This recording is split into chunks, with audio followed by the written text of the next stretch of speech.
यहाँ चामल लोकल चामल आयो माइती घरको यसरी टन्न लोकल चामल अब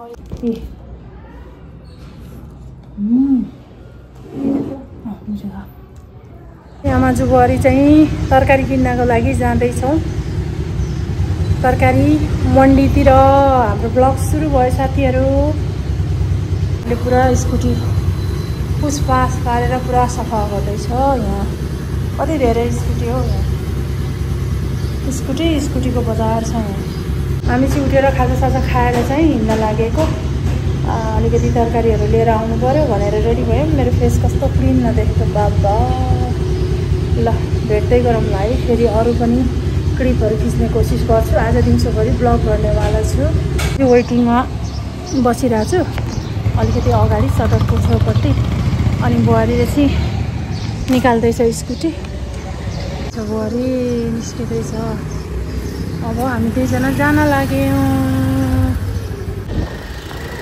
हामीले तरकारी किन्न लाग्यौं सरर धेरै पछि आज आफ्नै स्कुटीमा नत्र जहिले पनि बुहारीलाई म वाकिङ गराउँथे वाकिङ आज चाहिँ हामी वाकिङ गर्ने हो स्कुटीमा सरर जाने हो गाइस हो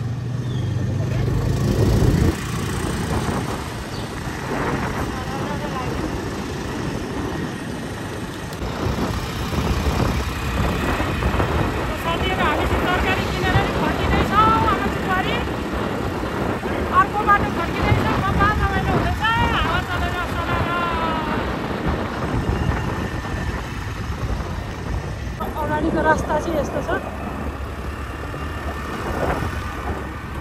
घर आइपुग्न लाग्यो हामी चाहिँ फाइनली घर आइसक्यो आज हामीले खुर्सानी लिएर आयौं अदुवा लसुन लिएर आयौं सलाद अनि काँक्रो सलाद धनिया यहाँ सलाद हरियो अनि आज हामी बकको मासु खाने भनेर बकको बार भएको मासु पनि लिएर आछौं अनि हामी ढिँडो खान्छौं आज आमा चाहिँ बुहारीले चाहिँ बाबुहरुले चाहिँ राइस खानेवाला छन् कुकिङ गरेको भिडियो पनि आउनेछ कुकिङ पनि गरिन्छ अब फाइनली गराइसक्यौं र हाम्रो खाना चाहिँ ढेँडो अनि कुखुराको मासु मजाले खानेवाला छौं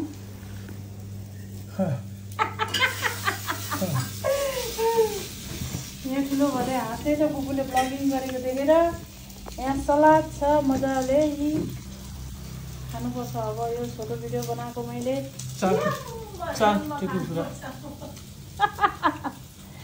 यहाँ भदैले जी चामलको खाना खाँदैछ ढिलो खाँदैन बाबुले त्यही भएर बिस्मिल्लाह गर्दैछ बाबुले यी साथीहरु ढेँडो सलाद पनि राखिहालौँ है गोडा दुई ल थप मासु यम्मी यम्मी यम्मी हुनेवाला छ आज है खाए यता बुहारीको जे हरि बाबु पोखराको गुरुङसेनी होला त्यो एउटा पोखराको गुरुङनी दिदी होला ए मैले चिकन पो भने चाहिँ हाम्रो त मिट त बफ हो है बफ आज झन् दिदी धेरै चोटी खुस्किसके मैले भक्कु चिकन भनिरहेको रहेछु क्या बार भएको बफ हो एकदम मिठो छ बोसो टक्क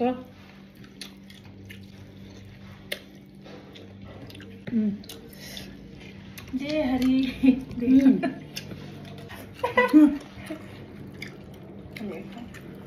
जय हरि खाएन बाबु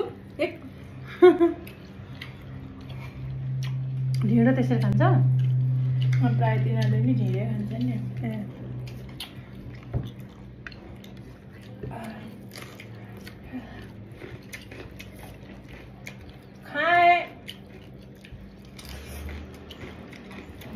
खाएलो नगर्नु पर्यो अर्काको क्यारी के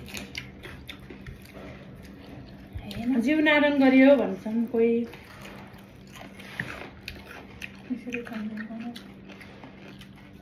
कोहीले चाहिँ त्यस्तो वर्डहरू बोल्छ कसैले चाहिँ खाए ल भनेर भाइरल हुन्छन् हामी चाहिँ पुरा दनक दिन्छ आफ्नै पाराले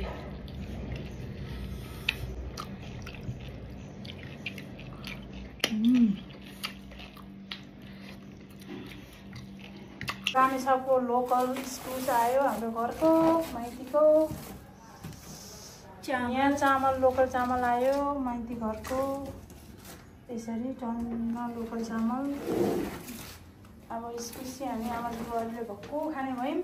खाने भए आऊ मजाले। कसलाई मनपर्छ उसिनेको इस्कुस खानलाई? हामीलाई चाहिँ लास्टै मनपर्छ।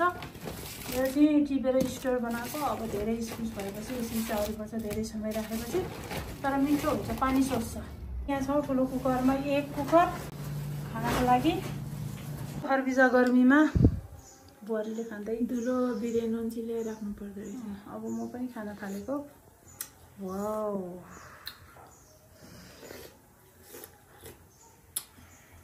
बुझ्दैछ है? मैले पनि खान थालेको।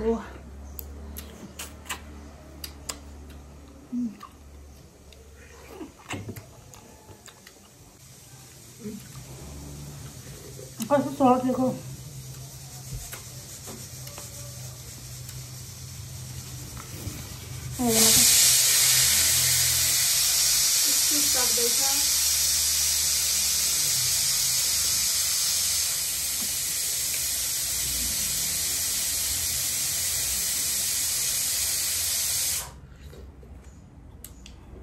पानी नखानेले चाहिँ खानु पर्छ क्या यो। अब भुइँ कटर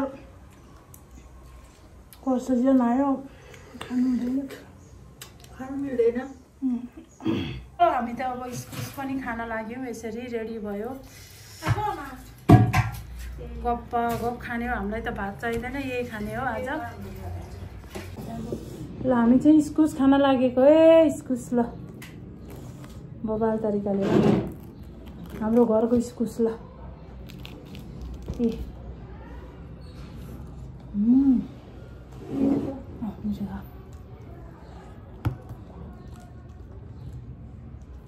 साँच्चीकै रहेछ नि। एक भिडियो पनि त हाइसिक्यो होला मनको मारी बिगार। मिठो रहेछ साथीहरू इस्कुस।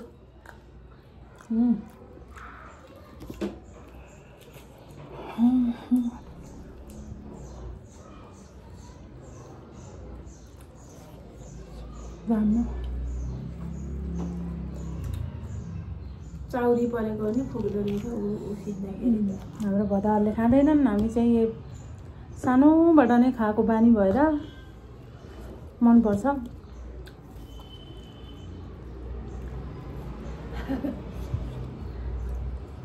तरकारी खान त तास्न सकिँदैन होला है। भिजाएर हुन्छ कि खेर जान्छ फेरि सबै बोक्रा। दामी दामी दामी दामी दामी। ओ ये हमनाल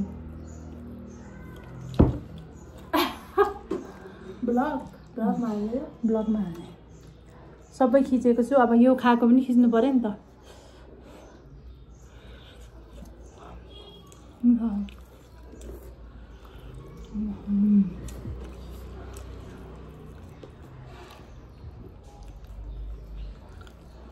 मिठो छ।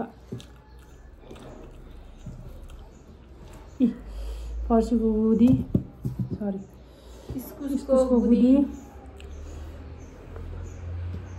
इस्कुस उदिँदा यो झिकेर पहिल्यै खाइसिद्धाइन्थ्यो। बिचारा पछि खानेले बच्चा हुँदाखेरि हाम्रो काका र बाबा यो नभएको इस्कुस, यो बिहे नभएको देव रिसाउनुहुन्थ्यो क्या। त्यस्तो नगर, जति आफ्नो छ खाऊ, बानी बस्छ, त्यस्तो नगर्ने भन्नुहुन्छ। सही कुरा हो नि। पछि खानेलाई हुँदैन रे, यो भित्रको सबै खाइसकेपछि त।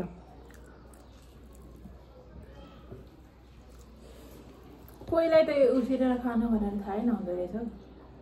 हामी सानो भएको खाएर बानी भएको। माल पाए पो चाल पाउँछ। मिठो छ साथीहरू, खान्छ भने पछि भेटौँला है। खरबिजा गर्मीमा बुहारीले खाँदै धुलो बिरेन राख्नु पर्दो रहेछ। अब म पनि खान थालेको। वाउ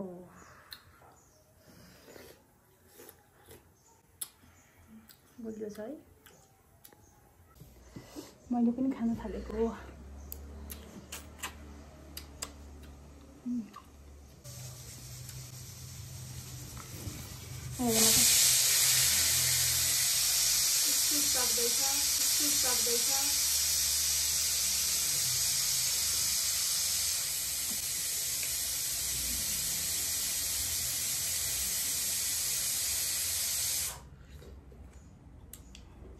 पानी नखाने चाहिँ खानु पर्छ क्या यो। अब भुइँ कटर को सिजन आयो खानु हुँदैन। खानु मिल्दैन। पाइनएप्पल भुइँको हाम्रो खाना प्राउन यता पापड आलुको चाना यहाँ सलाद अनि राइस छ साथीहरू। अनि हामीसँग चक्क पिउनको लागि मही छ। ल म पनि खाने भएँ। आलु आमा मुस्ताङको आलु जस्तै भएछ साथीहरू। मुस्ताङको आलु मुस्ताङको आलु हाम्रो घरमा मुस्ताङको आलु पाकेको छ। ल सबैजनाले खानापिना खाऊँ टक्क लाएर। प्राउन पनि छ पापड पनि छ आजको लागि एकदम स्पेसल ल स्पेसल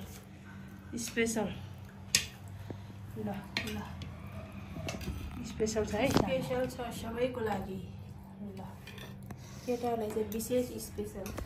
ल अब हामी पनि खान्छौँ। ए म चाहिँ पापड जे गर्यो खानाले गर्यो। हामी चाहिँ आमा चाहिँ भरिछि भात नखाने। खायो भने हामीले तरकारी अनि मही अनि यस्तो पापडहरू मात्रै खाने भन्ने चाहिँ हाम्रो कार्यक्रम छ।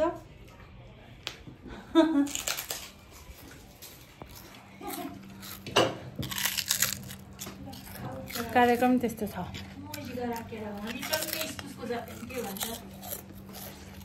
इस्कुस खाइयो। इस्कुसको दाना हाम्रो रामेछाप खायौँ हामीले मजाले। आलुको मुस्ताङको आलु मुस्ताङ जस्तै भएछ है। फ्राई मजाले टक्क लगाएर। मुस्ताङ जानुभएको छ? मुस्ताङ गएको छैन र मुस्ताङ आलु चाहिँ फेमस छ नि त। मुस्ताङ गएको छैनौँ हामी। अब आउने दिनहरूमा जानेवाला छौँ तर मुस्ताङ आलु चाहिँ खाएको छौँ क्या त्यही भएर यहाँ कुरा आएको।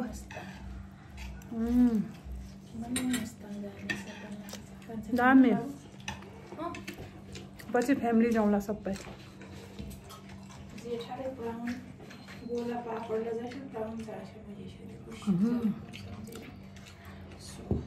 दामी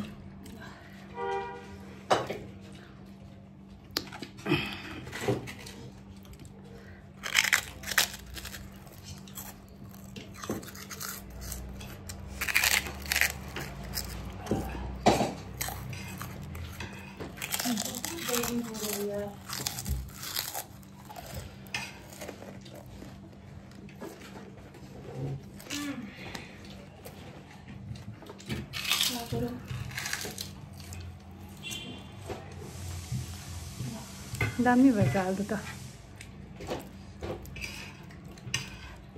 कति छिटो भेट्छ नयाँ आलु त सट्ट।